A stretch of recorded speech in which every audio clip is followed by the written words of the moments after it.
साथियों, इस वक्त की बड़ी खबर हम आपको दिखा रहे हैं। दयालु रोटी बैंक, शायद आपको पहली बार सुना होगा।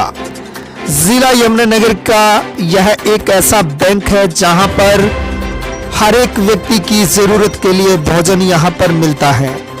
यहां पर उन लोगों के लिए भोजन की व्यवस्था है जिनके पास न खाने के लिए भोजन है, न पहनने के लिए वस्त्र हैं। यहाँ पर आप देख सकते हैं केशव शर्मा जी ने इस हनुमान मंदिर में एक अलग ही पहचान और एक हटकर कार्य किया है। इसका नाम आप सुनते ही आपके दिल में भी जगह उठेगी कि हम भी ऐसा कार्य करें। जनता की सेवा करना ही हमारा परम धर्म है। इंसान इंसान के काम आए, ऐसा हमारा कर्म होना चाहिए। जी हाँ साथियों, हम आज ऐसी खबर आपको दिखा रहे हैं जो कि शांति रिपोर्टर के साथ लाइव दिखाई जा रही है। यहाँ पर भव्य एक ऐसा मंदिर बना है जहाँ सभी देवी देवताओं की मूर्तियाँ मौजूद हैं और सभी भगवान की आस्था रखने वाले व्यक्ति यहाँ पर जो दान दक्षिणा देकर जाते हैं वो जरूरतमंद लोगों तक पहुँचाने का कार्य यहाँ पर किया जाता है। इस समय हम पहुंचे हैं और आपको लाइव दिखा रहे हैं इस हनुमान मंदिर का वो दृश्य जहां पर दयालु बैंक एक रोटी बैंक का भी शुरुआत की गई है। और यहां पर आप देख सकते हैं कि केशव शर्मा जी किस प्रकार ये कार्य कर रहे हैं। और कुरुक्षेत्र भूमि न्यूज की टीम आज पहुंची है श्री हनुमान मंदिर, सरोजनी कॉलोनी, जगाधरी रोड, यमुनानगर में। और आज हमारे साथ खास लाइव मुलाकात में हैं पंडित केशव शर्मा जी। और आइए इनसे जानते हैं। जैसे कि हमने मंदिर में प्रवेश किया, प्रवेश करने से ही पहले हमें काफ़ी सारे लोग वहाँ पर दिखे जो खाना खा रहे थे। लिखा हुआ मिला दयालु रोटी बैंक। इस तरह से काफ़ी सारी चीज़ें हमें डिस्प्ले हुई। देख के हमें बहुत मतलब मन के अंदर जिज्ञासा उठी कि क्या चीज़ है ये क्या है। मतलब दयालु बैंक सुना था, फाइनेंशियल बैंक सुना था, इंडस्ट्रियल बैंक सुना था, बट रोटी बैंक के नाम से बड़ी अलग सी चीज़ हमें देखने को मिली। तो जिज्ञासा हुई क्यों ना इसके बारे में और अधिक जाना जाए। क्या है इसका इतिहास, किस तरह इसकी प्रेरणा मिली पंडित जी को, किस तरह उन्होंने इसको स्थापित किया, कौन इसका स्रोत रहा। आइए इसके बारे में बहुत ज़्यादा और गहराई से जानकारी लेते हैं। क्या है इस बैंक का इतिहास। नमस्कार सर। जय श्री राम जी। जय श्री राम। कुरुक्षेत्र भूमि न्यूज़ में आपका हार्दिक स्वागत है। धन्यवाद आपको बहुत बहुत धन्यवाद। जानना चाहूँगी जैसे कि मुझे जिस प्रांगण में हम बैठे हुए हैं यहाँ पर मुझे मंदिर दिखाई दे रहा है, बहुत अच्छे वस्त्रों से सुसज्जित है। सभी सभी देवी देवता यहाँ पर मुझे दिखाई दे रहे हैं, जैसे हमारे कैमरा पर्सन भी दिखा रहे हैं लाइव। तो बहुत अच्छा प्रांगण मुझे लगा। लेकिन इसके साथ साथ मुझे दयालु रोटी बैंक भी एक अलग सा शब्द दिखाई दिया।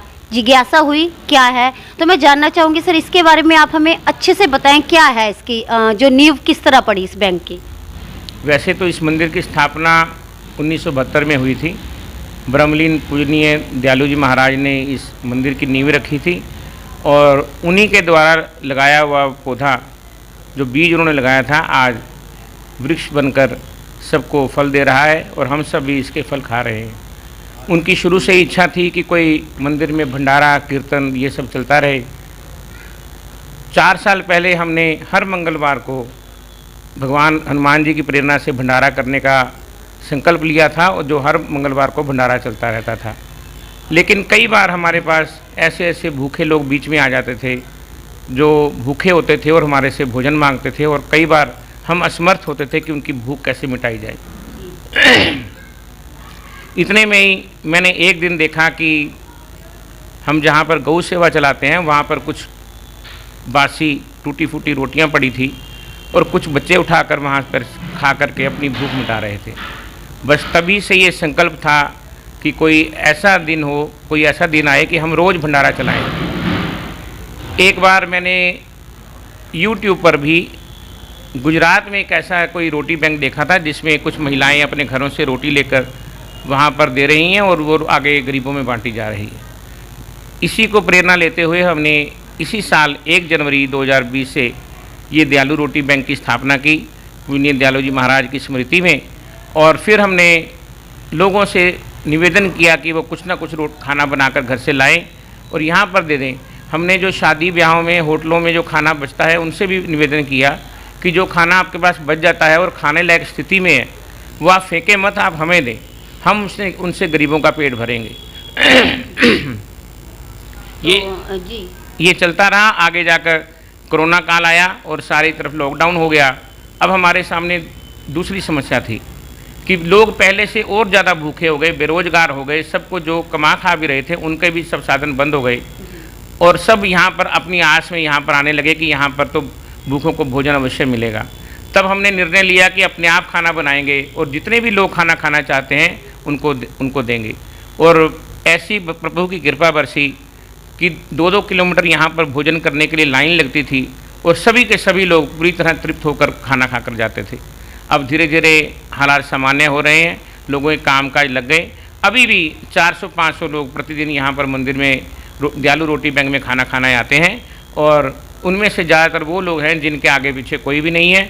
कोई बहुत बुजुर्ग लोग हैं जिनके बच्चे उनको खाना नहीं दे रहे।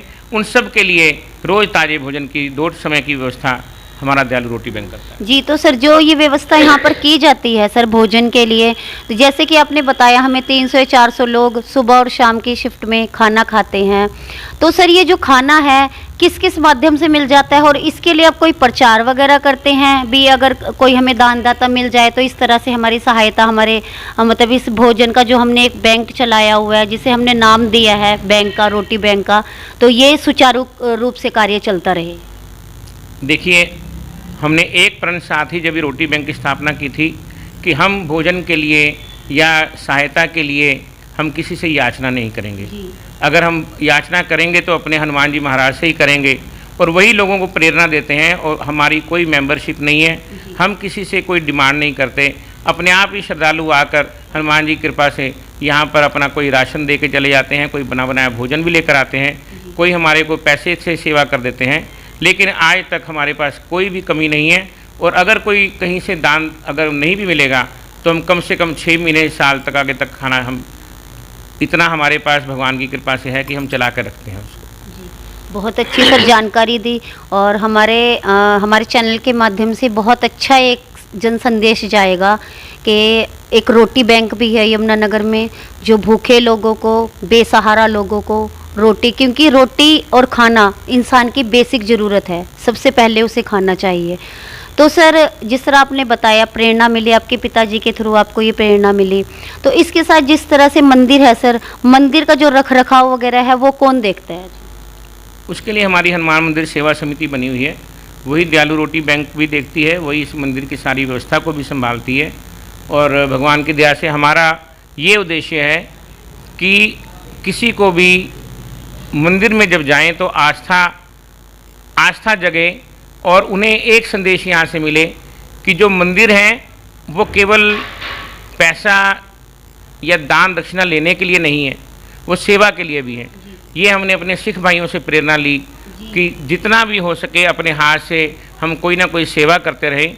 अभी हम अगले सप्ताह में एक दयालु परोपकार बैंक का भी उद्घाटन करने जा रहे हैं, जिसमें जिसके पास भी फालतू कपड़े, बर्तन, जूते, खिलौने या कोई भी शॉल कंबल ऐसा फालतू है वो हमारे को देकर यहाँ पे दयालु परोपकार बैंक में रख के जाएंगे। और कोई भी बिना सिर किसी से मांगे अपना सिर झुकाकर अपने आप को शर्मिंदा करने के बजाय उसमें से अपने आप चुपचाप अपने आप वहाँ से उठाकर ले सकता है। लेकिन हम सारा ध्यान रखेंगे कि कोई इसको मिसयूज ना करे और जो किसी दानदाता का दिया हुआ कोई भी ऐसा फालतू सामान है वो किसी सही हाथों में ही पहुँचे। तो ये हमने इस मंदिर को एक ऐसा संदेश देना है समाज को कि यहाँ पर जो धर्म के स्थान हैं, धर्म स्थानों पर सेवा कार्य मुख्यतः चलने चाहिए और वही भगवान जी की असली पूजा अर्चना है। बहुत अच्छा सर संदेश दिया। जैसे कि जो सिख धर्म है, सिख धर्म नंबर 1 पर रहता है लंगर सेवा में या भोजन सेवा में, इसके बावजूद भी हिंदू धर्म में, खैर धर्म तो ईश्वर तक जाने का सिर्फ एक नाम अलग है, लेकिन ईश्वर एक ही है सभी का, सिर्फ धर्म का नाम दिया गया है जो चलता आ रहा है रिवाज। तो इसके बावजूद भी सर हिंदू धर्म में भी एक ये बहुत अच्छी चीज़ निकल कर आई है, जिससे सहायता की जा रही है भोजन के थ्रू लोगों की। तो सर जैसे कोरोना काल अभी भी चल रहा है, केसेस बढ़ते जा रहे हैं, तो ऐसे नाजुक समय में आपने जो लोग आपके यहाँ पर खाना खाने आते हैं और इसके साथ ही जो मंदिर में श्रद्धालु दर्शन करने आते हैं, उनकी सेफ्टी के लिए आप क्या व्यवस्था रखते हैं, कैसे मेंटेनेंस रखते हैं सर? जितने भी श्रद्धालु भोजन करने आते हैं या मंदिर में आते हैं, उन्हें प्रॉपर पहले सैनिटाइज किया जाता है। उनको सैनिटाइजर हमने गेट के दोनों दरवाज़ों पर रखे हुए हैं। ऐसे ही सबको पहले हाथ धोने के लिए और डिस्टेंस बनाकर भोजन लेने के लिए और ऐसे डिस्टेंस में बैठने के लिए प्रोत्साहित किया जाता है।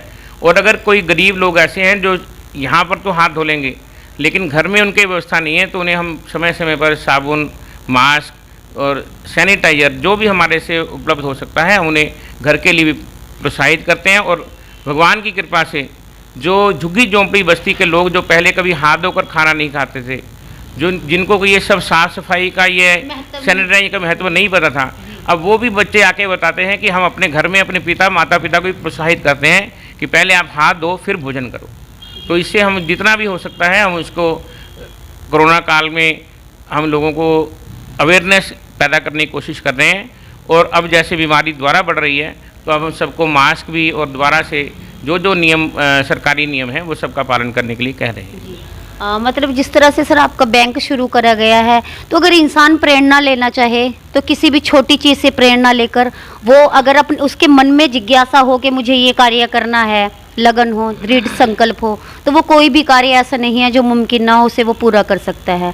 तो सर आप जिस तरह हमारा कुरुक्षेत्र भूमि चैनल आपके मध्य आया है, आपसे बहुत अच्छी जानकारी हमने साझा की, तो सर आप हमारे चैनल के माध्यम से अपने कॉलोनी वासियों को, जिला वासियों के और भारत के प्रत्येक नागरिक को क्या जन संदेश देना चाहेंगे कि वो कोरोना से भी सुरक्षित रहे और अपनी ज़िंदगी में सफल हो? मेरा सभी लोगों से, और पहले तो ये चैनल का बहुत बहुत धन्यवाद कुरुक्षेत्र भूमि का कि उन्होंने इस मंदिर में आकर ये सारी जानकारी प्राप्त की और आप तक पहुंचा रहे हैं। सभी लोगों को मैं एक बात कहूँगा कि वो होंठ जो पूजा के लिए खुलते हैं, उनसे ज़्यादा वो हाथ ज़्यादा पवित्र हैं जो सेवा के लिए उठते हैं।